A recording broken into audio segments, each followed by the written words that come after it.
जय गुरु जी संगत जी Pranam Guru Maharaj. Pranam. Thank you so much Guruji for blessing me the seva of reading your blessed Granth, the light of divinity. Shukrana Malik. आज आपकी सेवा में सीमा. We are going to read the Granth, light of divinity, and today we are reading the satsang of Akash Sethi, Senior Manager, Training and Development, Indian Oil Corporation. When the Divine Father blessed us with sons. Jai Guruji. It was in the last week of June 1998 that I had the good fortune of having Guruji's darshan.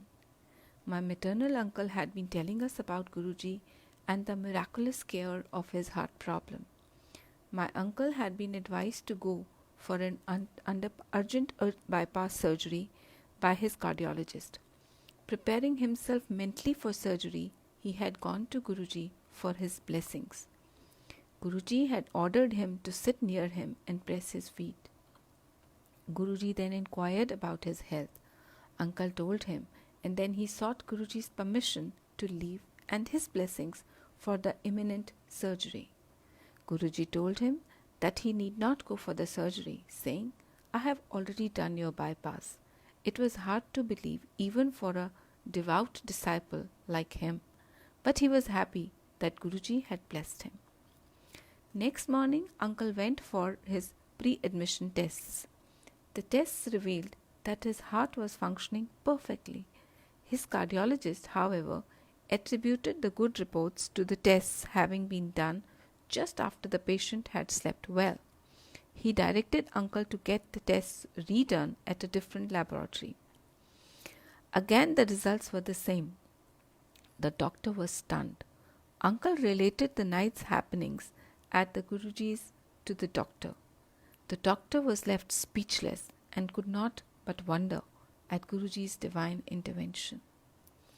Even though I knew of Guruji's grace, I could not receive his darshan because I was posted at Srinagar and came to Delhi only on short visits for official work.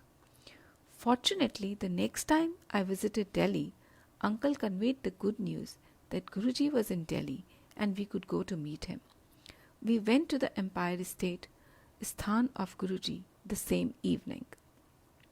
It was quite late by the time we reached there.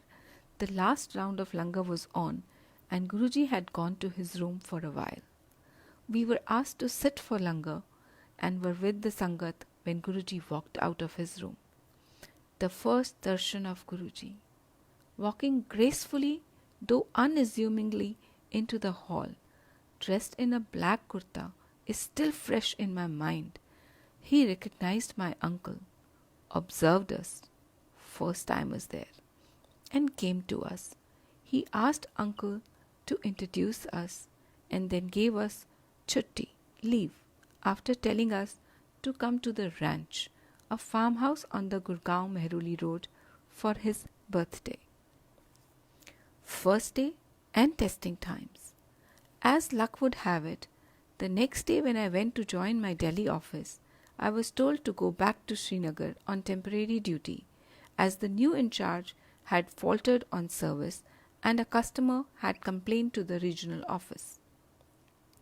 I returned to Srinagar, unhappy at the prospect of not being able to get Guruji's darshan on his birthday, but confident of meeting with success in my official duty as I had received darshan and Guruji's blessings. I knew everything would go as Guruji wanted it to go. I went through the official duties at Srinagar and Avantipur under tough conditions, remembering Guruji in every adverse moment. The customer was more demanding than ever before and used to push us around, attempting to substantiate his complaint. I could have failed at occasions like this in the past, but this time it was different.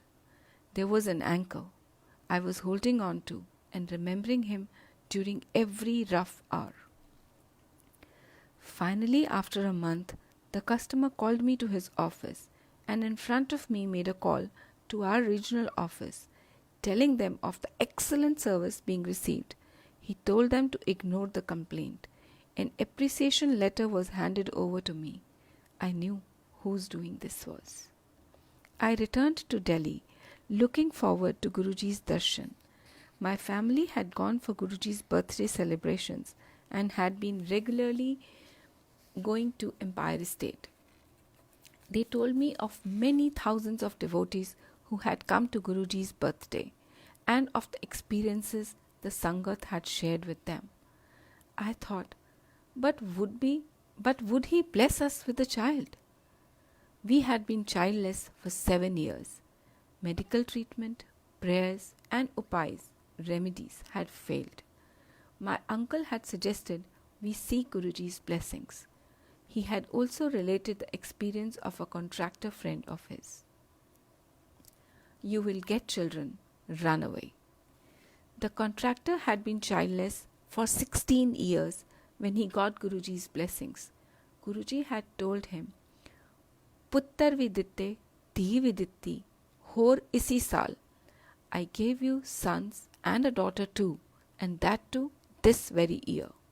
This was unbelievable, but true to Guruji's word, the contractor's wife gave birth to triplets, 2 sons and a daughter, on 31st December of that year.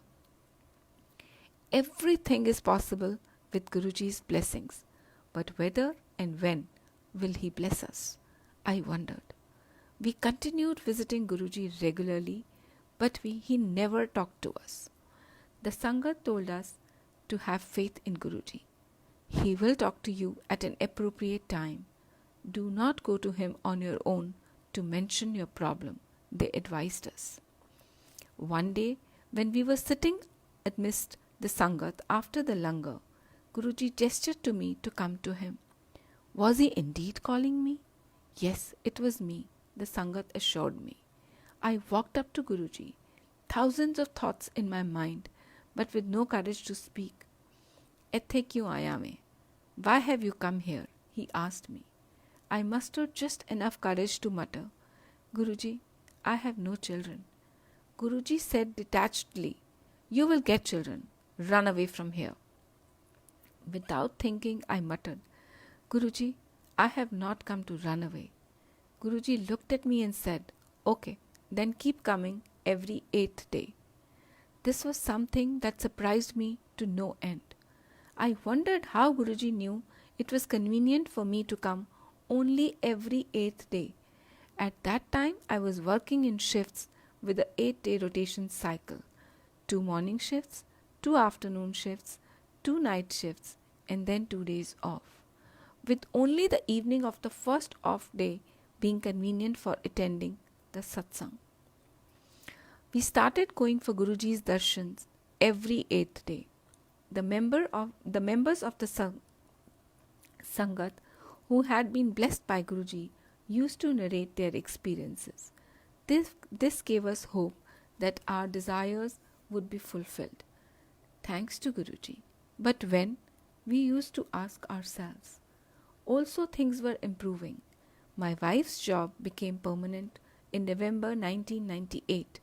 She took Guruji's blessings before her job interview and was the only one selected from among 42 candidates.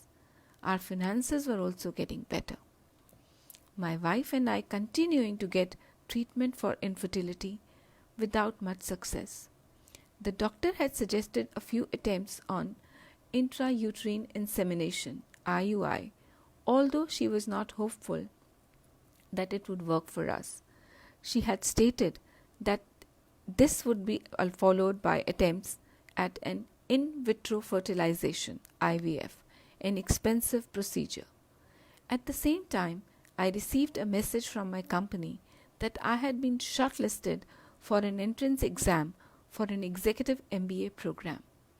The duration of the program, beginning June 2000, was to be 1 year. I was in 2 minds. My wife was vehemently and vocally against appearing for the exam. I asked her to leave the decision to Guruji. She stated, What if he says yes, the treatment will stop for 1 year? Still, on our next visit, I gathered courage to go up to Guruji and ask him whether I should go for the exam. Guruji responded saying, "Such chances come only once in a lifetime. You should go for it." I told my wife of Guruji's decision. She was unhappy. I appeared for the examination. Before the list of selected candidates was circulated, several rumors lists were doing the rounds. My name was not there in any of the rumor lists. I told my wife about it. She was relieved. Meanwhile, the doctor decided to make a last IUI attempt on 2nd June 2000. She stated that she was not hopeful and would want us to go for IVF after this attempt. I informed my office that I would be coming late on that day. After the sample collection and initial checkup, I had to give a repeat sample. I called up my office and conveyed that I would get late further and may not come in at all. I was instructed to make it to the office howsoever late I may get. I gave a repeat sample and after arranging for my wife's return home, left for my office. There I was told of my selection for the executive MBA program. Acceptance for joining the course was to be given within 3 days. The next day we went for Guruji's darshan. I broke the news of my selection to the MBA program to Guruji. My illusion, as if anybody can ever break news to the omniscient. He smiled and said, "Fir te kalyan ho gaya. You have been blessed." Then I thought, I have told Guruji about my selection and he is saying I have been blessed with happiness. This is but obvious. But what Guruji meant was not apparent to us. We were to discover that in a few days. I joined the institute at Gurgaon for the program. After the first module, I went back home. We went for darshan that evening. While returning, my wife asked me to buy a pregnancy test kit. And the meaning of Guruji's statement became obvious to us the next morning, when my wife tested positive for pregnancy. The last attempt at IUI, under tough circumstances, had turned out successful, thanks to Guruji. Both of us were overwhelmed with joy and gratitude. We were in tears and were repeatedly kissing Guruji's photographs for a long, long while. We went to Guruji that evening. I touched his feet and was about to speak, once again trying to break the news to the omniscient, when he mentioned me to keep quiet. "I know," he said. My wife went through her pregnancy quite comfortably in spite of my absence. She was able to get a house in her college campus during that phase, which helped her to do away with much of the travelling. She gave birth to a boy on 31st January 2001. After completion of the boy's first 40 days, we took the infant to Guruji for his blessings. That day, at the time of giving us leave, Guruji asked my wife, "Poonam Aunty, hor munda lena hai? Do you want another son?" She was taken by surprise and did not answer. Guruji repeated this question to my wife on every visit we made. She never answered, but kept wondering during our drives back home how she could go through the medical procedure once again, and that too with such a small child to take care of. She said Guruji must be joking. After completion of my MBA in June 2001, I got transfer orders for Rajband, a place close to Durgapur in West Bengal. It was not possible for me to move at that time, considering the young child and other responsibilities at Delhi. I pleaded with my company seniors, but no one was prepared to help.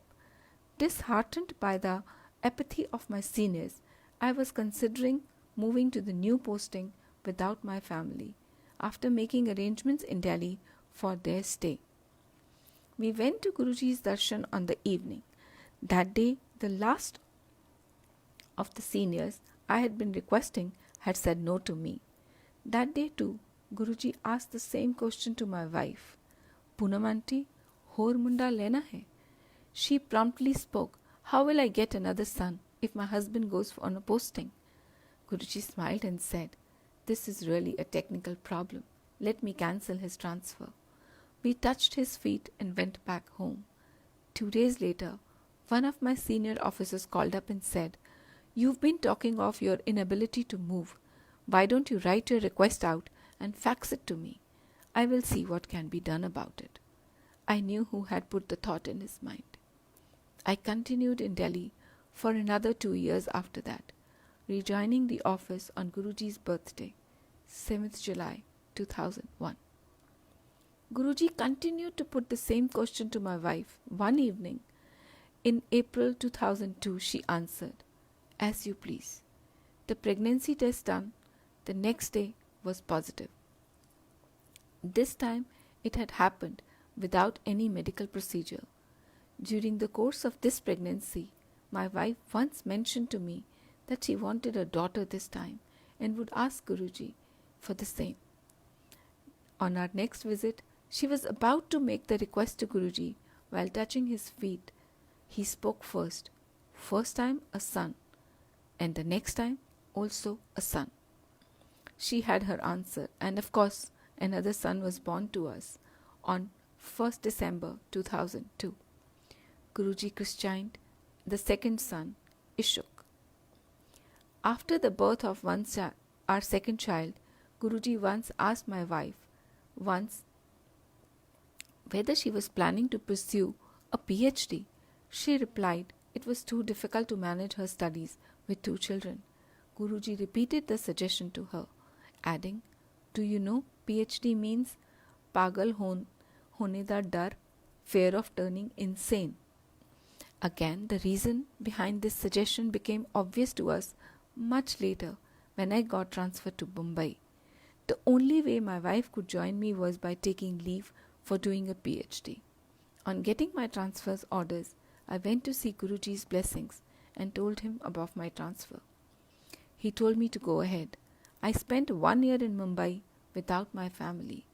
During this phase, we visited Guruji a few times. During one of these visits, Guruji told me, You take your family along, or else I will give you one more son. We took the hint, and my wife applied for her PhD registration, which happened against all odds in a very record short time. Thanks to Guruji. As a result, my family could join me in Mumbai. It would not be out of place to mention here that one of my father's friends, an accompanied astrologer, had told me that we did not have any children, that I would get my first child only at the age of 41. He had predicted that I would have a son, that too only after 2 daughters. The astrologer had hardly ever been wrong. When I asked him after Guruji blessed us with children, the first one when I was 37 and the second when I was 39, how his prediction had gone wrong, he replied that astrology can only tell how your destiny has been decided by God. But a Mahapurush like Guruji, who is God personified, he continued, has the power to rewrite destiny. So there is no doubt that the one who has the power to rewrite our destinies is God Himself. Accidents averted on road and tarmac. In September 1999, I had gone to Simla with my wife, driving my car. I have never been a good driver, thanks to my habit of daydreaming.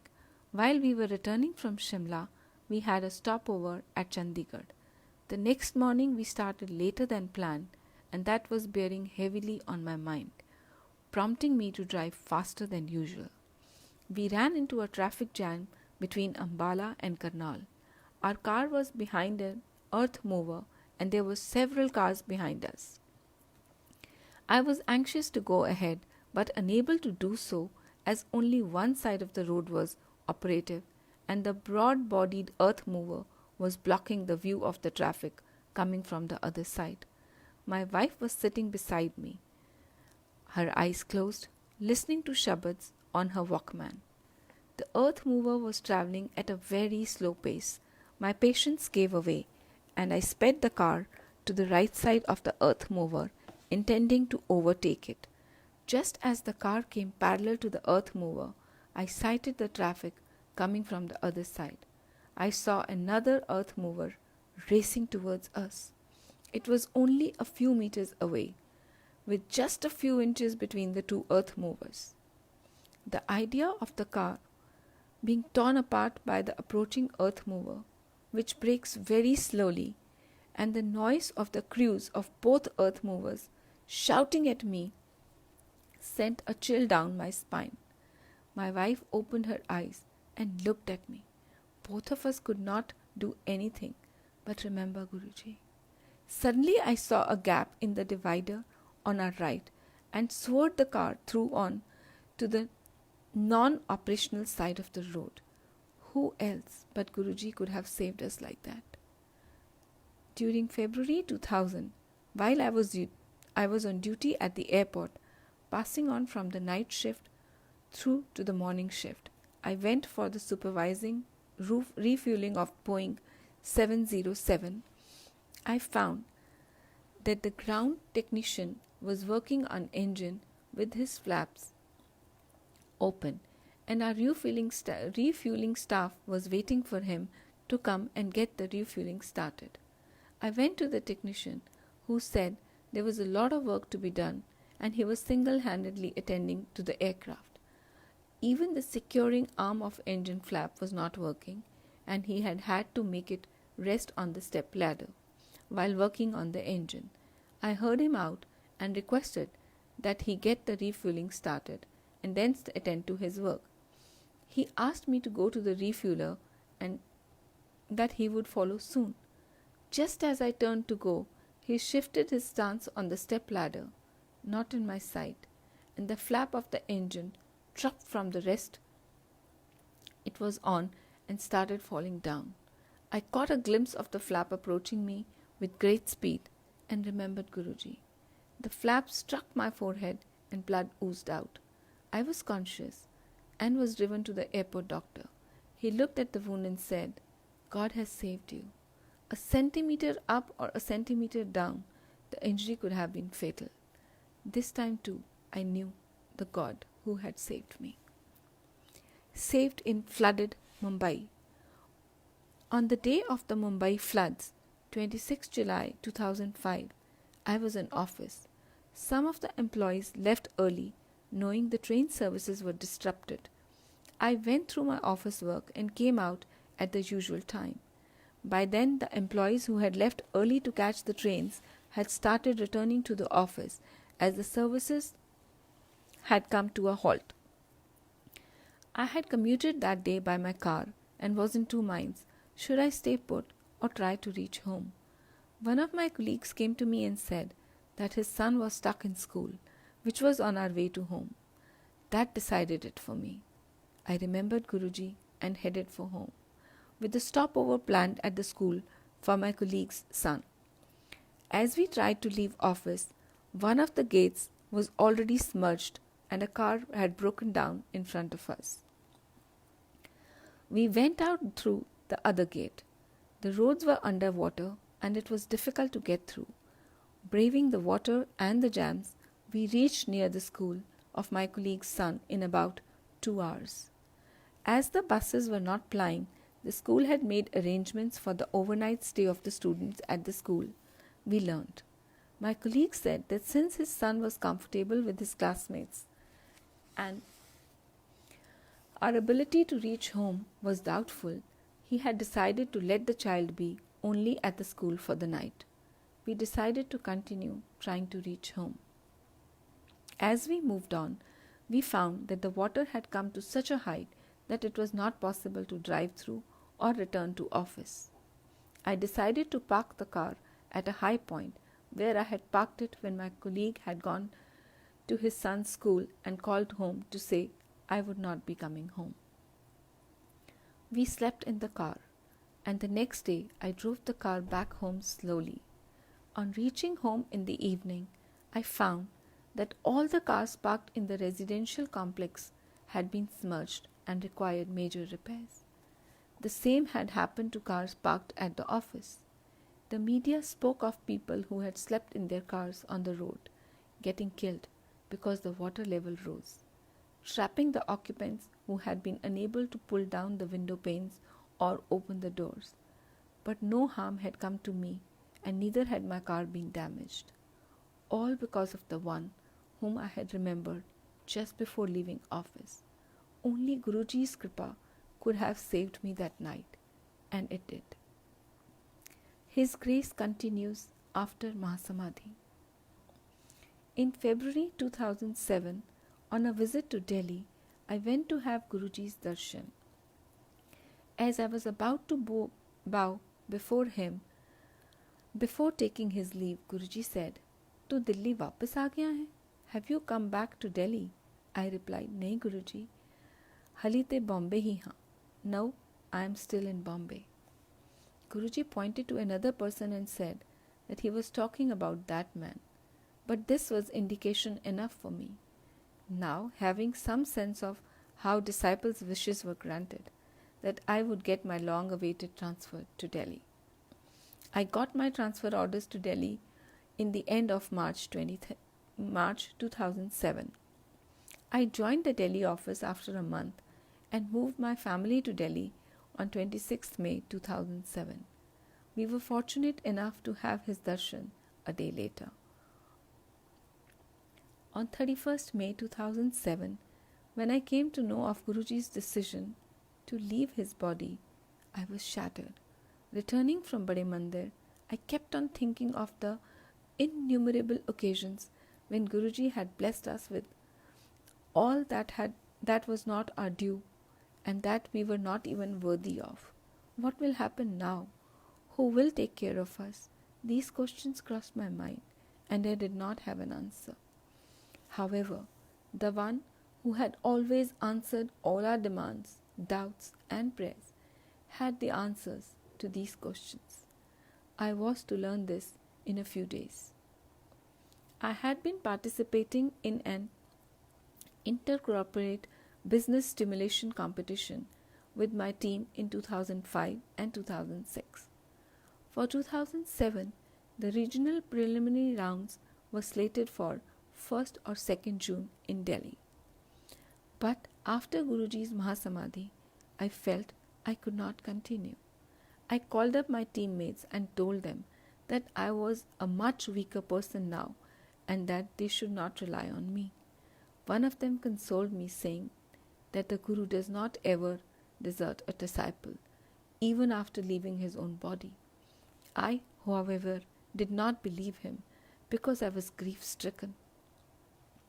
Our team somehow managed to get through the initial 4 rounds of the regional preliminaries. In the final round, we took risky decisions so that we could have a shot at the regional finals. The results came and we were told that we had not qualified.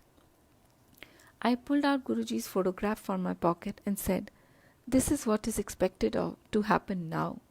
आप, Guruji, के रहते हुए बात कुछ और थी. When you were around, it was different."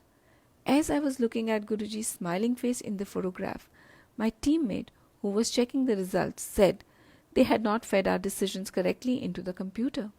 We went to the organizers and told them of the mistake. After corrections were made, we were found to have qualified for the regional finals. After that, our team did not look back and stood second in the national finals on 6 June 2007, and subsequently second in the Asia Pacific region finals in September 2007. Guruji had thus told us in no uncertain terms that he and his grace are still with the Sangat. On the personal front, I was worried about getting admission for our sons in a good school. We were trying to gain access for our sons through different contacts, but to no avail. Ultimately, I remembered Guruji and asked him, "When you have given us these 2 sons, why don't you get them admission in a good school?" The question was answered faster than it was asked. The children got admission in a top-class school in Delhi without any donation or political influence.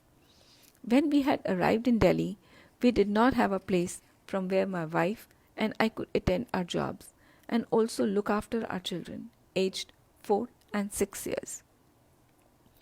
The only way out was for my wife to get a flat within her college, but none of the residents were close to retirement and there were several lecturers senior to her.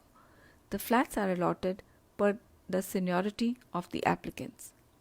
This time too, the miracle we needed occurred. A resident vacated a flat as his son found it inconvenient to travel to a far-off school. Strangely, none of the lecturers senior to my wife applied for the flat. Who else but Guruji can make miracles happen as and when they suit the desires and the demands of any member of the Sangat. I have summarized my experiences with Guruji, my God. I close this with my heartfelt gratitude and reverence to him. Om Shri Guru Devai Namah. May Guruji continue to shower us with all his disciples with good fortune and good sense, and may we always remain worthy of being his disciples. Jai Guruji. This was satsang of Mr. Akash Sethi, Senior Manager, Training and Development, Indian Oil Corporation. Shukrana Guruji. Thank you Guruji for the seva. If while reading I might have made lot of mistakes, so Guru Maharaj please माफ़ करिएगा. हाथ जोड़कर आप सबसे भी माफ़ी संगत जी. शुक्राना गुरु जी. थैंक यू गुरु जी. जय गुरु.